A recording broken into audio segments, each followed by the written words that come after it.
Well, this is one of the things that I was proudest about the group, the band, is that to me it was really like the definitive band that everybody played an incredibly important part in what was going on. It isn't like the singer and a guitar player and some other guys that are lucky to be along for the ride at all. It's the opposite to that. The intricacies of things that that would come from passing the ball and just the way the whole thing worked, that I would write these songs and then I'd be able to cast these songs within the band and say, why don't you sing this one, and then why don't you come in that section, and then you take the high part, and then maybe you can go down and sing the melody there. Try all these stuff, and until we really found, the true character of what that song was about. But the idea of calling a group the band was not meant in any kind of egotistical way at all. It was meant simply the band in the most humble sense of that's what we do. That's who we are. There's no need for any silly fancy names here that are going to be embarrassing in a few years. This is just it. This is exactly what we play music and write songs and we do it in such a committee performance way, that everybody's if one piece of that element is a little bit off, everything's off. Where I think that this really came from was that having the opportunity, as I did when I was 16 years old, to come from Canada down to the Mississippi Delta and join Ronnie Hawkins and the Hawks as like the first Canadian in that they signed up for. Uh, I was able to come to this place thinking this is where rock and roll grew out of the ground. This is where there is music in the air here. And I felt so much like I was going to the holy land of rock and roll when I was traveling down there. And when I went there, I was so impressed just to be going there that I just soaked things up, and in the way that people talked in rhythm in the South, and that everything seemed musical, and it's like the river going by. It had just a different flow to it, and people's names and the names of the towns and everything. It was a certain kind of Southern poetry to it. That's what rock and roll and rhythm and blues and rockabilly and all of it. That's what it was to me. That it had that sound to it. So the way that I absorbed all of these things, and I didn't know what I was doing with it except that I just loved it, and I stored up a lot of these things for unknown reasons at the time other than appreciation. But years later, when it came time for me to write songs that were going to express who we were musically, I went upstairs into that imaginary attic and opened that trunk of all of these things that I had stored up, all of these pieces of dreams that I had found by the side of the road and all these travels, and started incorporating these characters and these places into songs. That's what I had to write about. And as time went on, I broadened that horizon, and it came to involve more things. But initially, it was like that was my initiation into the world of rock and roll. So I remembered it so vividly. I guess that is, you're a reflection of what you like and what you enjoy. So I've always been a movie buff. I mean, since I was a kid.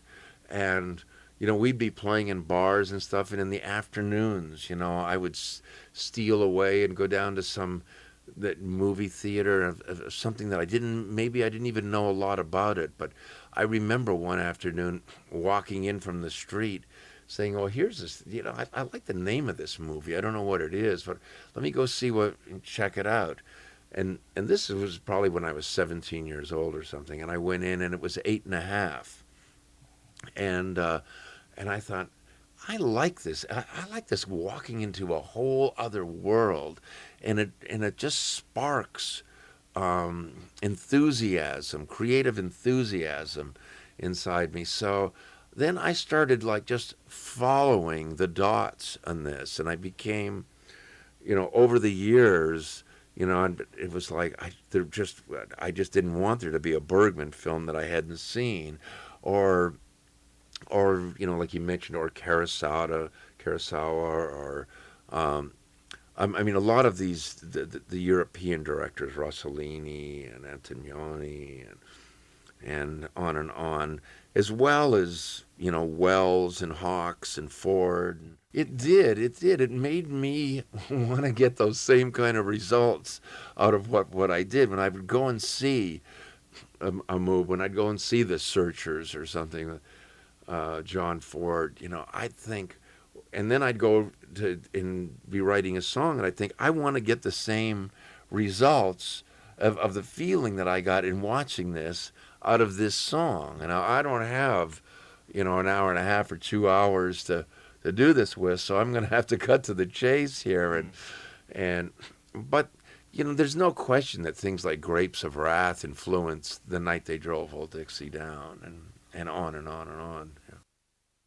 It was a little bit confusing to us, the feedback, because people acted like, where the hell did this come from? What planet is this from?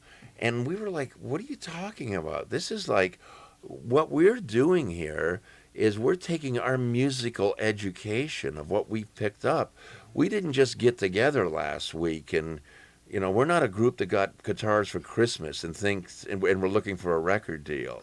We had woodshedded, and we had paid our dues, and we had traveled to all of these circuits, and through all of these things, experienced musicalities that, and so much enjoyed things, the rarity of some musicalities.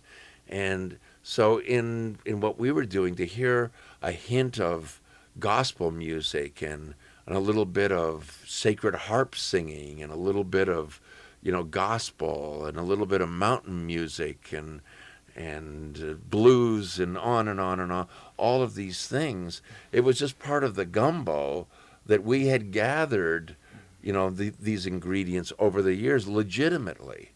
We didn't gather it from just listening to somebody's records. We had gathered it by being there. Yeah. So, we had been to the Cotton Club in West Memphis and seen Howlin' Wolf before our eyes. We had been to the south side of Chicago and gathered gathered all of these things and worked them into our music, like way before we were making records, in a way that was completely organic. There was nothing stuck in, or we were like going to be a white blues band or something.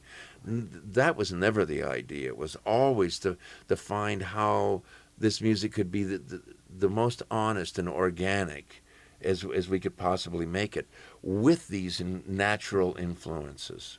This was one of those songs that I had the ingredients for this stored up somewhere, and when I was writing this song, I didn't know what I was doing in the beginning, and as I tried to figure it out, I found that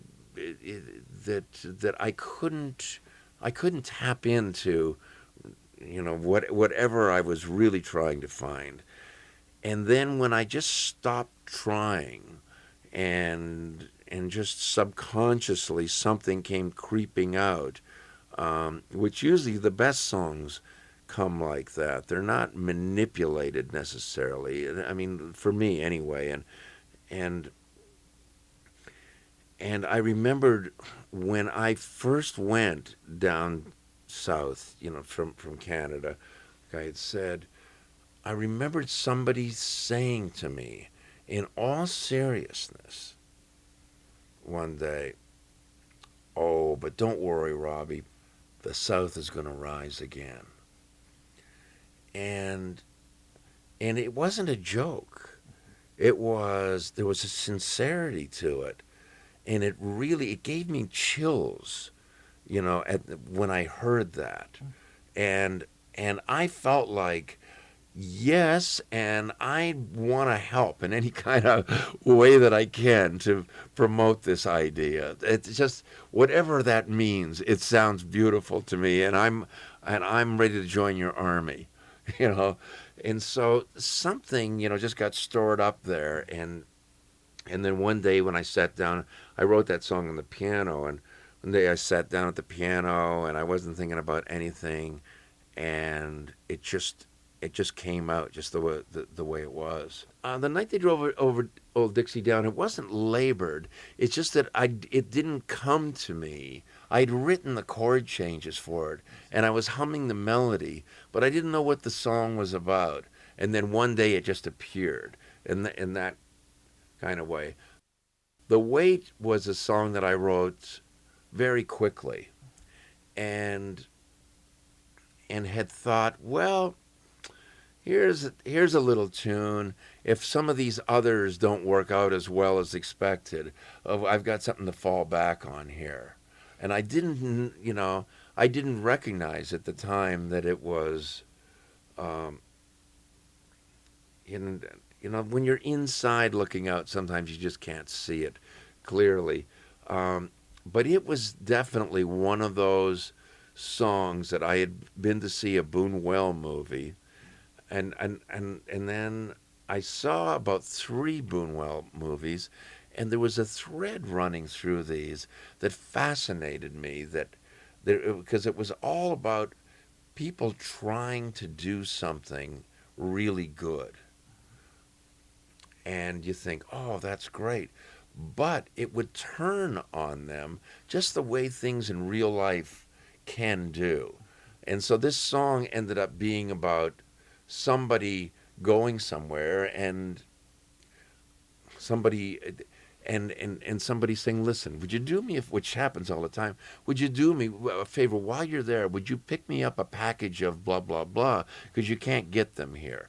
And so you say, oh, fine. And then you get there and you go to get a package thing for them, and the next thing you know, you're under arrest. You know what I mean? And your whole life has changed just because you were just someone had asked you in passing, could you do me a favor while you're there? There's a certain kind of gum, that has this pepperminty flavor to it you can't get around here.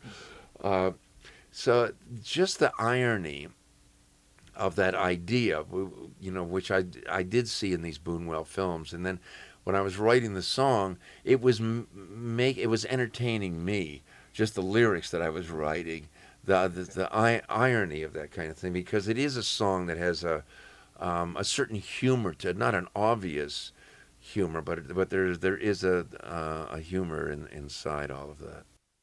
And up on Cripple Creek, there was a certain groove, a certain feel that was, to me, absolutely necessary in making this thing work as a whole. It had to be built from the ground up, and there was just no other way around it. So getting this feel between the bass and the drums on this song was like the foundation, as it usually is in things. But this was a particularly intricate rub of the way that the kick drum and the bass rub against one another in this thing. And it's not the kind of thing that most people would know, what's going on here. But when you're the person making it, you understand what you're going after. So we did work on getting that groove. So it was like, okay, now this is absolutely something that, that is rhythmically the feel of what has to be here. And once we were on to that, and we started building the other things, the guitar riff at the beginning and everything, and then Garth playing this juice harp effect that he was doing, and it was, and when we did that, it sounded like these different pieces that we were putting together to make this thing a whole. Not even talking about the lyrics or anything, even getting to that place. Just what it took just to build this frame for the picture. Um, it seemed to us at the time like I'd never heard this before. I've never heard, an approach in music quite like the way these pieces fit together, and I remember feeling a certain pride, right in the midst of that, and then when we started doing it with the vocal and the way it all fit together, it was hilarious. It was one of those things that you would enjoy so much musically that it would just crack you up, and that satisfaction is what made that whole piece real.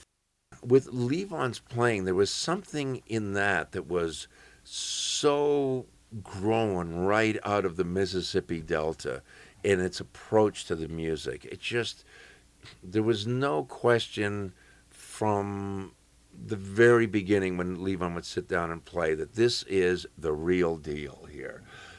It just had that kind of authority to it.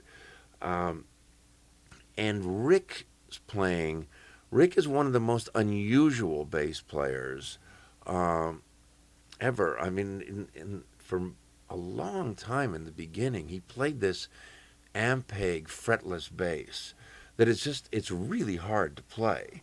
For one thing, it has no frets on it. When they say fretless, they're not kidding. And to be able to sing and play this and stay in that groove and everything was an extraordinary feat that should not be underrated. But just the way that his, I mean, somewhere between a bass and a tuba, his approach to the instruments, to the instrument was, and Rick was an extremely musical guy. He's someone that could sit down and pick up any instrument, and within 10 minutes, he's got something going on it. He just had that knack. Uh, so what his singing did to the way he played as well had a big part of it too. It wasn't just sitting there, it was really somebody playing around the vocal. And a lot of times bands would do tracks, and the track would just be the track, and then you'd be trying to fit singing on top of it. He played around his vocal on this, and so it felt, everything just fits together so naturally. Um, but Levon was always a real stickler, just for the feel.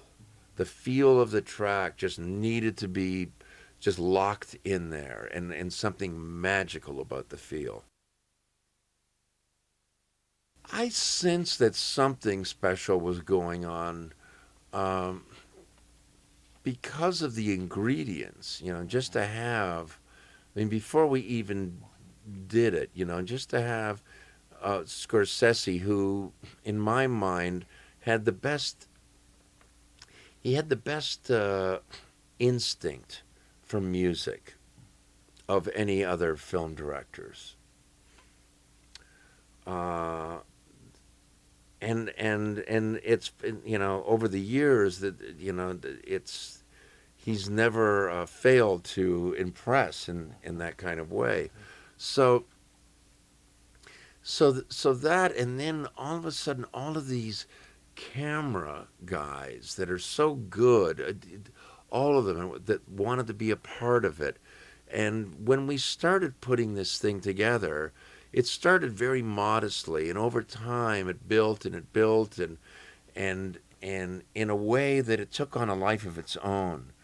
Uh, and you could feel that this was going somewhere, but then you've got to deliver, and to go out there and not only play our music as good as we've ever played it, but to play all of these other people's songs as well too.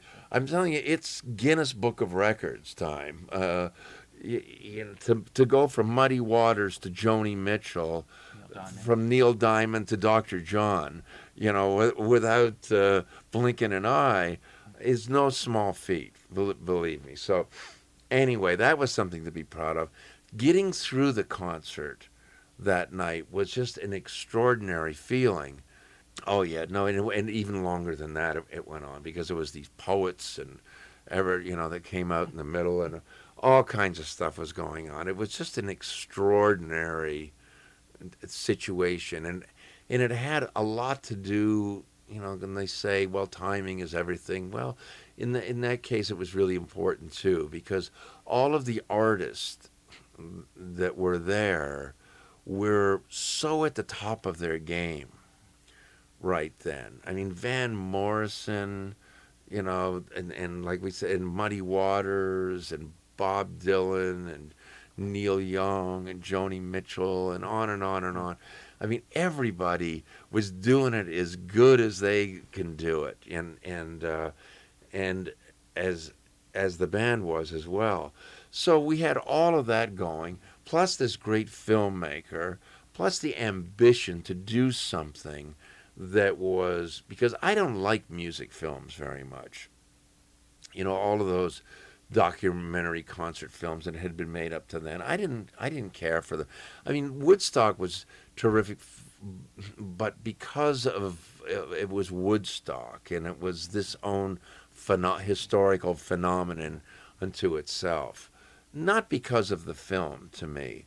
And with Marty, me being a film bug, and him being this tremendous up and coming director, that we were so on the same page. And it was the first time anything like this had ever been done in 35 millimeter. I mean, so we can go on for hours about the Last Waltz thing, but all of those ingredients, I knew after we were done that this was going to be a difficult act to follow, but I didn't know it was going to be like, a couple of years ago we had this 25th anniversary, release of the DVD and the CD box set and all this stuff, and it's pretty much unchallenged. Well, if we're going to, most of them are in the Last Waltz, of the people that I would talk about, and truthfully, they are just about everybody, that that we could mention. Well, I don't know. I'm going to have to say Van Morrison, just because he's just never failed to mystify and impress over all of these years. He's just as great as he ever was, and in the Last Waltz, I mean, it is a moment to behold, man. And it's so, yeah, let's just, he's an old buddy, so yeah. I'm not sure, other than, you just fear. Fear was one of the things that I thought, Jesus, I'm not going to jump off the roof, maybe you can, but I don't think I can. It was really like, I was no angel, but I just couldn't play as rough and as long as a lot of the others could, and it was one of the reasons that I wanted to do the Last Waltz, and that comment that I made in there about this being a really, impossible, because I was really talking about those times too. When we're saying, and I said, I don't know what the line was, a goddamn impossible way of life, being out there on the road. It was really referring to how out of control it was, and at that time, and but there was still an innocence to it. There isn't that innocence anymore.